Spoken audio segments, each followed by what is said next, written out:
안녕하세요. 고등물리화학 가이드 강의 8-6입니다. 오늘 이 시간에는 지난 2시간에 걸쳐서 배운 여러 가지 상호작용들이 진공이 아니라 매질 안으로 들어오면 어떻게 되는지를 함께 생각해 보도록 하겠습니다. 이런 상황을 한번 생각해 봅시다. 이온이 있습니다. 소듐 이온이라고 해도 좋겠고요. 얘가 그냥 진공 속을 떠돈다고 하면 우리가 알고 있는 이러한 형태의 4파 입실론 제로분의 1 Q1, Q2, R 이라고 하는 포텐셜을 따라서 움직이게 될 겁니다. 진공 속에 이런 식으로 이제 전하들이 존재를 한다고 하면 얘들은 바로 이런 형태의 포텐셜 에너지를 느끼게 됩니다. 요거 이제 플라즈마 상태라고 우리가 흔히 얘기를 할 수 있죠. 근데 실제 화학자들은 이 플라즈마 상태에서 일을 하는 경우가 거의 없습니다. 우리는 주로 용액 상태에서 일을 하게 되죠. 전하를 물속에 집어넣었다고 해보겠습니다. 그러면 물 분자는 여기가 음전하, 여기가 양전하를 부분적으로 띄고 있는 극성 분자이기 때문에 여기 근처에 이런 식으로 달라붙게 됩니다. 제가 요거를 이런 식으로 모양을 그리겠습니다. 근데 그렇게 되면 어떤 일이 벌어집니까? 순간적으로 이 부분은 마이너스가 이 플러스를 중화를 시켜주지만 이 바깥쪽으로 다시금 플러스 전하들이 삐져나오게 됩니다. 그러면 여기에 맞춰서 또 다른 분자들이 이런 식으로 얼기설기 오게 되죠. 근데 이 이온 자체가 만들어내는 거에 비해서는 얘네들은 그렇게 강력하지가 않습니다. 그래서 조금 이렇게 삐뚤빼뚤한 모양으로 존재를 하게 되겠죠. 그 다음으로는 한 층이 더 있겠습니다만은 여기서부터는 이제 거의 얘가 플러스 마이너스가 정렬이 되지 않은 형태로 이런 형태, 저런 형태를 다 가지게 될 겁니다. 이렇게. 자, 이걸 가리켜서 우리가 수화 껍질이라고 부르는데요. 하이드레이션 쉘입니다. 물에 이온 같은 걸 집어넣게 되면 이런 식으로 첫 번째 층, 두 번째 층, 세 번째 층이 생긴다. 첫 번째 층, 두 번째 층, 세 번째 층이 생긴다. 라는 얘기고요. 이걸 다룰 수 있는 물리학적인 모델들도 우리가 이야기를 해볼 수 있겠습니다만은 일단 우리의 관심사는 그게 아니고 그랬을 때 이 바깥에 있는 전하 마이너스가 느끼는 포텐셜은 어떻게 될까라는 겁니다. 요 두 개 사이의 포텐셜은 어떻게 될까? 당연히 더 이상 이 쿨롱 포텐셜과 같은 형태를 따르지는 못할 겁니다. 왜냐하면 이 녀석들에 의해서 이 물 분자들에 의해서 점점 이게 막히게 될 거잖아요. 그 원래 이온이 만들어내는 전기장이 약화되는 그런 효과를 낳게 됩니다.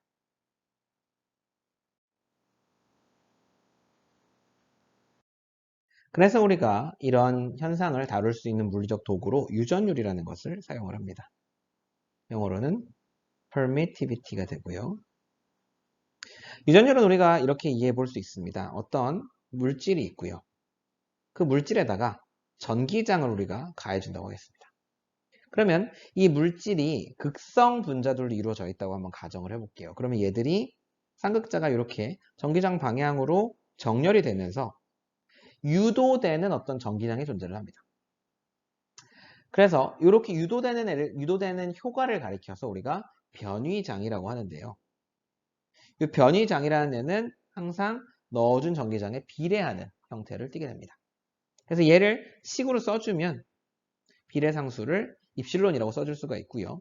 바로 이 입실론이 우리가 얘기하는 유전율이 됩니다. 즉 전기장을 얼마를 넣어줬을 때 거기에 반응해서 정렬되는 정도를 가리킨다. 어떤 매질이 전기장의 효과를 얼마만큼 드러내는가, 반응으로 나타내는가에 해당한다고 볼 수가 있겠습니다. 기준이 필요하겠죠. 기준이 있어야 이제 우리가 측정을 할 수 있으니까. 그래서 진공의 유전율을 우리가 기준으로 사용을 합니다. 진공의 유전율을 입실론 제로라고 우리가 쓰게 되죠. 어디서 많이 보는데요? 네, 바로 그 녀석입니다. 훌롱 법칙에서 4파이 입실론 제로분의 1 Q1, Q2 나누기 R을 했을 때 여기 입실론 제로로 들어가 있는 애가 바로 이 진공의 유전율에 해당을 합니다. 이 쿨롱 법칙은 우리가 진공 속에다가 두 개의 전하를 갖다 놓았을 때 성립하는 법칙입니다. 그럼 얘를 매질 속에다가 우리가 집어넣는다고 하면 어떻게 될까요? 그러면 이제 식이 4파이 입실론분의 1 이렇게 바뀌게 됩니다.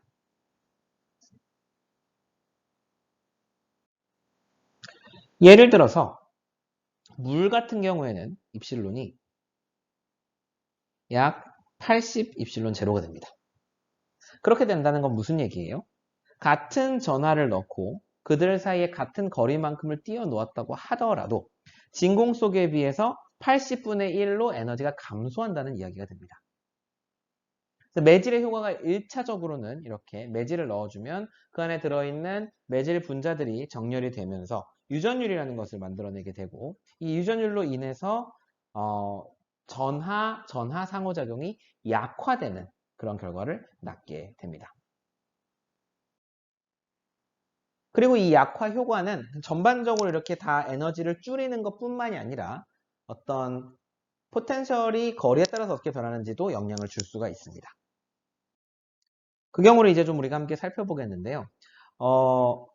지금부터 이야기할 이론은 굉장히 특별한 경우에만 성립하는 이론입니다. 디바이-히켈 이론이라고 하는 건데요. 구체적인 유도 과정은 우리가 하지 않겠고요. 얘는 이제 어떤 경우에 사용이 되는 거냐면 이온들이 녹아있는 용액에 이온들이 잔뜩 있는 용액에다가 제가 큰 이온을 넣었어요. 그러면 이 안에 빠글빠글 마이너스 이온들이 막 와서 달라붙을 거고 그 바깥에 또 플러스들이 또 와서 달라붙을 거고 그 바깥에 또 마이너스들이 떠돌아 다닐 겁니다. 플러스도 있고 마이너스도 있고 플러스도 있고 마이너스도 있고 이렇게 되었을 때 얘를 그냥 큰 이온 하나만 진공 속에 있는 것과 비교해보면 어떤 식으로 포텐셜 형태가 나오겠느냐라는 이야기가 됩니다. 그랬을 때 원래는 우리가 얘 같은 경우에는 V 오버 R이 4파이 입실론 제로분의 1 Q1, Q2, R이지만 여기서는 이제 매질의 유전율을 넣어주고 그 다음에 중요한 것이 Q1, Q2, R이긴 한데 그 뒤에 exponential 마이너스 R분의 람다 제로라고 하는 항이 더 추가가 된다는 겁니다. 이런 형태가. 그래서 얘는 이제 비교를 해보면요. 그래프로 그려보면 원래 같으면 포텐셜이 이렇게 감소를 하는데 이게 이제 청력이 작용하는 경우로 봤을 때요. 감소를 하는데 익스포넨셜 항이 있기 때문에 훨씬 빠르게 떨어지게 됩니다. 같은 얘기예요. 결국은 무슨 얘기냐면 거리가 충분히 멀면 이제는 상호작용이 다 이 녀석들에 의해서 스크리닝이 된다. 다 차폐가 된다. 가려진다. 라는 그런 이야기가 되겠습니다. 그래서 우리가 이온의 경우에는 이 디바이-휘켈 이론 같은 걸 사용을 해서 정확히 이런 형태가 된다는 것을 증명을 할 수 있는데요.